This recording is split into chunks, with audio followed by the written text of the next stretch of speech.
Welcome to LegacyCast, your source for hearing from top influencers, industry experts, and successful business owners who are telling their unique story about life, values, goals, business strategies, and the various causes they are so passionate about.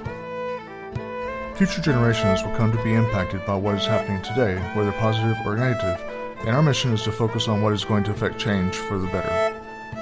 Hosted each weekday by James Snow, a former U.S. Army combat medic, now founder and principal advisor of James Advisors Group, a full-service financial planning firm in North Texas. This is LegacyCast.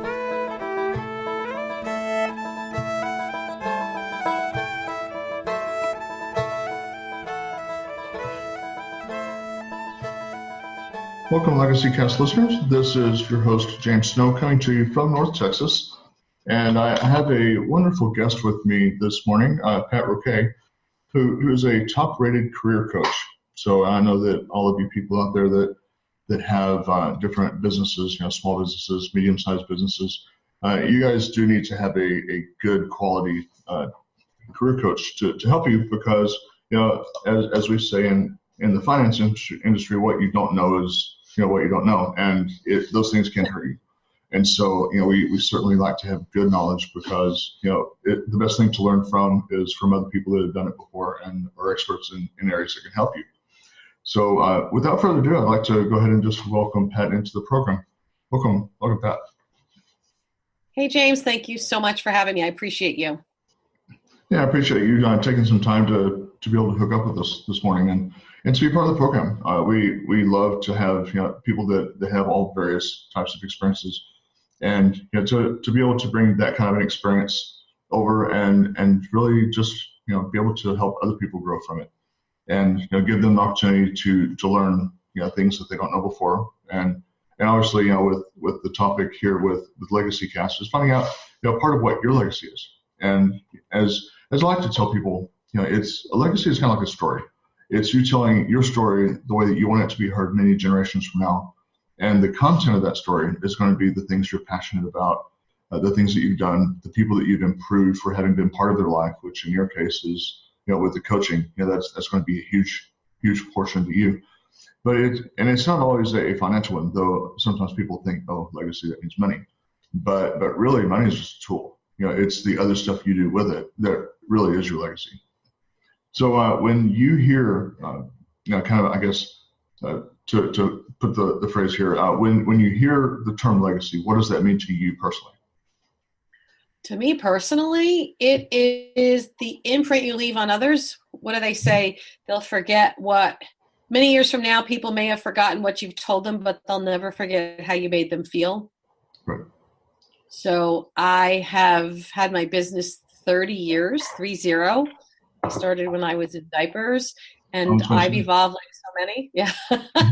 So my legacy is about helping people figure out how to rock their business and their life without selling their soul or losing their mind. Because I believe that once you figure out your strength and your zone of genius and really learn how to stay and enjoy living and breathing and working in your lane, as they say, then you wake up every day bouncing out of bed and excited about what the world has in store for you. And if you live a life like that, it's meaningful and it's never always perfect. Nothing is perfect, but it gives each of us the ability to make the world a better place by what we have to offer, our gift, our version of our gift, because we're not supposed to be good at everything. Our collective team should be.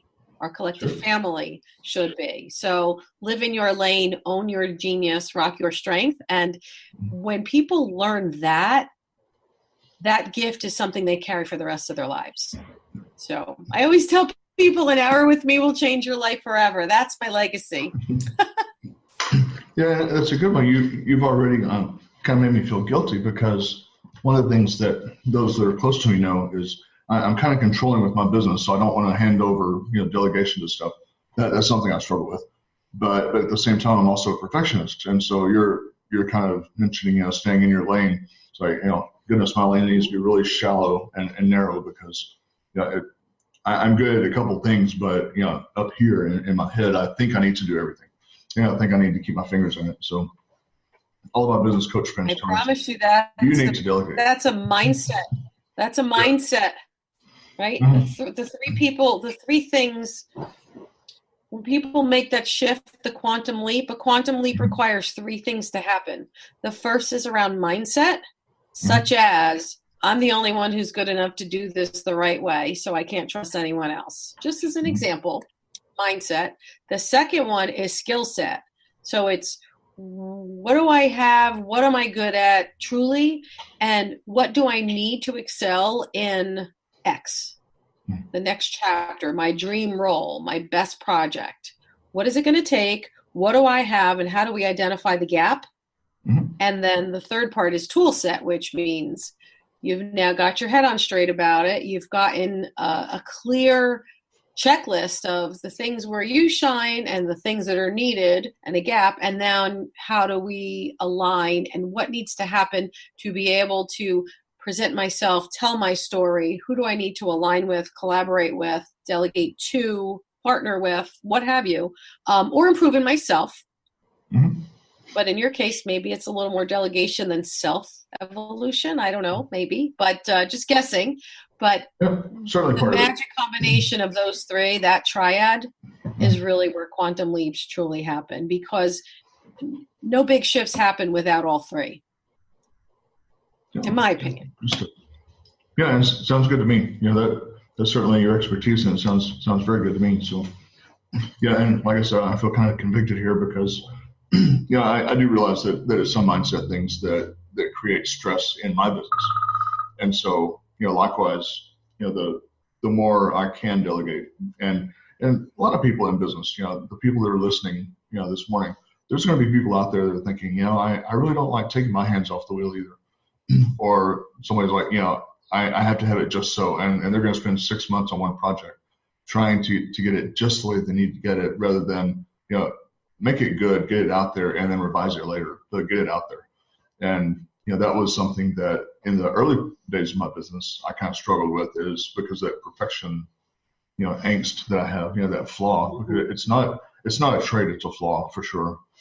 And well, embracing imperfect starts is a huge, huge mindset shift. And once you master that first piece, it makes everything else flow much faster, because a lot of us spend so much time getting ready to get ready. Yeah. Because it's got to be perfect. And just think about, if things were out there, most of the time the outside world doesn't see the imperfection anyway. Right. It's just us kind of holding on too tight, like you said. I like that letting go of the wheel phrase. I'm going to borrow that one if you don't mind. But sure, yeah, sure. Stop getting ready to get ready and embrace imperfect starts. Yeah, and I have some new ventures, in fact, that I'm involved in, and that's sort of what I'm seeing with some of the others is, just wanting to have everything perfect, because they don't want to make the wrong impression, which, I appreciate that, but I'd rather make an impression than no impression. So that's kind of how I perceive it. Oh, that's a great line too. Yep, absolutely. No, I'm full of them. I'm here all week, so just they're free. Have them. But that's why these interviews are so much fun, because you and I are learning as much as we're helping other people. That's right. And that's what it's all about. That's right. And we on the receiving end, doing these kinds of interviews, a lot of people don't realize, how much we're benefiting from it. It's, we always want to be giving as much as we can, but we receive it as well. So that's part of what I enjoy about it, is I'm always learning something with every single guest. So I got my notepad over here. Me too. Taking incessant notes. You're dripping gold nuggets, so I'm picking them. I try. Anything we can do to shortcut other people's learning. I always say it's about learning through the rearview mirror, but it's better. The faster we can fail, the faster we'll move forward. So if I can share a nugget that'll help you get out of your comfort zone and try. Momentum is the way to step forward. It's hard to drive a Porsche and go from 0 to 100. You've got to be in gear and go to the next gear, but you've got to be in movement. So imperfect motion is better than no motion at all, for sure. Yeah, and they say that we learn through failure. My ultimate favorite way of learning, though, is through somebody else's failure instead of mine. it doesn't hurt so bad. So I'd rather learn from someone else's mistake and then I not make it myself. So that's part of why I love this program too, is so many people listening, maybe they can hear, okay, well, James did this and that didn't work out too good. So, I don't want to do or Pat said, don't do this. And so I'm going to learn from her experience and I'm not going to do that. And we can save them some stress and maybe let them not lose as much hair as I've lost over the years. So, keep a thick head of hair and not so many wrinkles. So when you're thinking about legacy, though, kind of to dial back in there, when you're thinking about legacy, is that something that you think people should actively consider, and also be very deliberate about what their actions are and how they're incorporating those steps, kind of in their bigger picture planning? Absolutely. Think about this. We only get once around the park, so to speak. Mm-hmm. And so you can be busy or you can be productive, number one. And I'd much rather see you be productive and do something that's meaningful and purposeful. So I think that when it comes to legacy, where purpose meets passion has a lot to do with that. Making a difference in something. And I don't care if you're a great baker and you're contributing, a beautiful cake to a wedding and that's your contribution, or if you're a scientist curing cancer, or you're a motivational speaker like me up on a stage, or coaching in a, one-on-one or in a group. Understanding your gift and understanding the difference that you can make, we need to let go of the fact that we're trying to be everything to everyone and figure out what's our zone of genius and who's waiting for my message. It's our obligation to figure that out and do something about it. So it becomes a legacy because if you think back, for example, about your favorite teacher in elementary school or high school, the one that lit your fire, that helped you see your next step clearly. I had that happen with me. I had never heard about public relations. I didn't know what that was. And when I was in undergrad, in college, my friend said, you have to come see this guy. He's you and a man. Like, he just... watch him light up the room. You're going to need to see him. And they dragged me in and made me sit in a class that I had no idea what it was.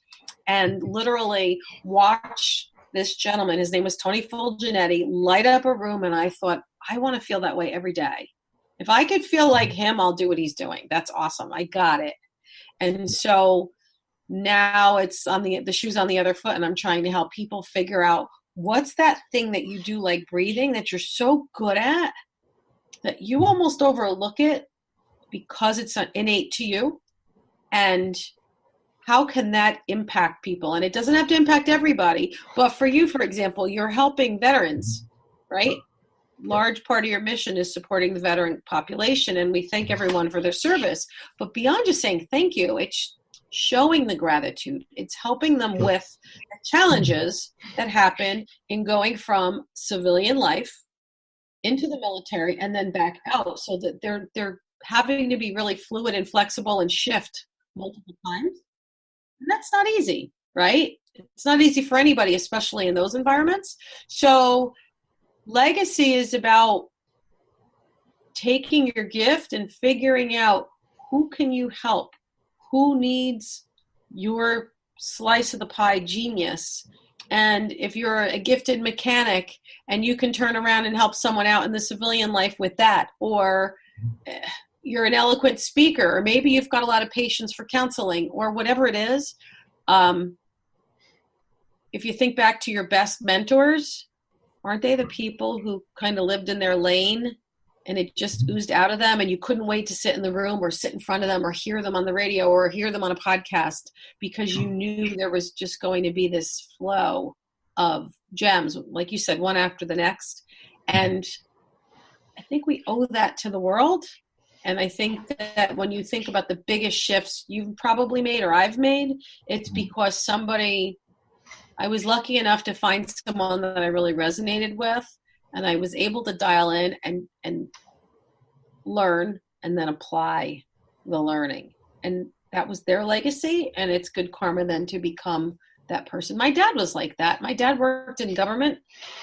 He was a police officer and before I was born, and then got a job, and he was a super